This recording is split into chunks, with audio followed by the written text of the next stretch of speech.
যা শেখ হাসিনা করছেন সেটাকে অনুকরণ করছেন ভারতের ক্ষমতাসীন নেতারা, যারা গণতন্ত্রকে কবরে পাঠাতে চায়, যারা বাক স্বাধীনতাকে রুদ্ধ করতে চায়, তারা এখন শেখ হাসিনাকে একজন তাদের দার্শনিক হিসাবে মানছেন, তাদের নেতা হিসাবে মানছেন।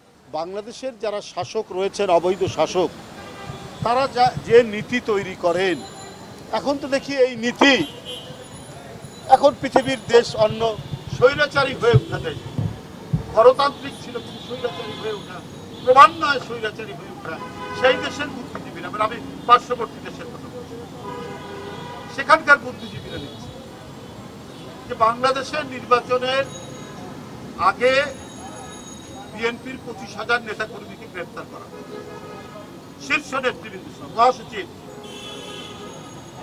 স্ট্যান্ডিং কমিটির মেম্বার আর দলের চেয়ারপারসন তো আজকে 6-7 বছর ধরে বন্দী।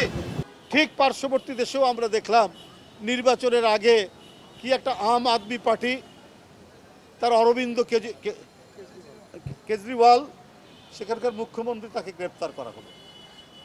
লালু প্রসাদ যাদব, তার নামে 5টি মামলায় ওয়ারেন্ট ঘোষণা করা হলো।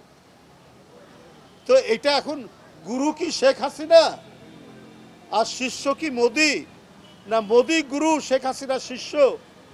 আমার তো মনে হয় শেখ হাসিনাই গুরু, কারণ তিনি যে পদ্ধতি অবলম্বন করেছেন, স্বৈরাচার থেকে ফ্যাসিস্ট, ফ্যাসিস্ট থেকে চরম ফ্যাসিস্ট, এখন এক জুলুমের, এক নায়কের, এক ভয়ঙ্কর মূর্তিতে আত্মপ্রকাশ করেছেন শেখ হাসিনা।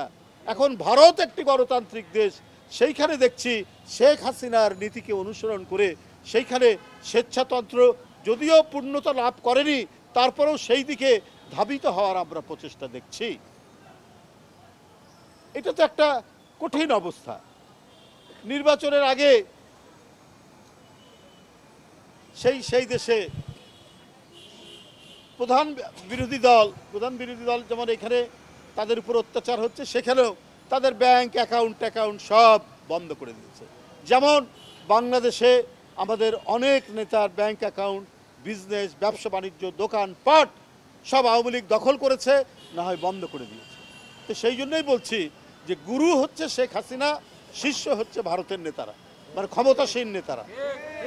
যা শেখ হাসিনা করছেন সেইটাকে অনুকরণ করছেন ভারতের ক্ষমতাসীন নেতারা।